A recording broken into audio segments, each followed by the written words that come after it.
Maybe I need to fight harder than I've ever fought before, and do everything in my power to win this battle.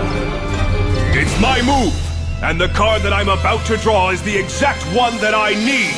And now, Almighty Big Shield Gardener, come forth! Let's see if I was correct! Alright, now I've seen it all. That's nuts! How could he have known what card he was gonna draw? Cheating. That nigga was cheating.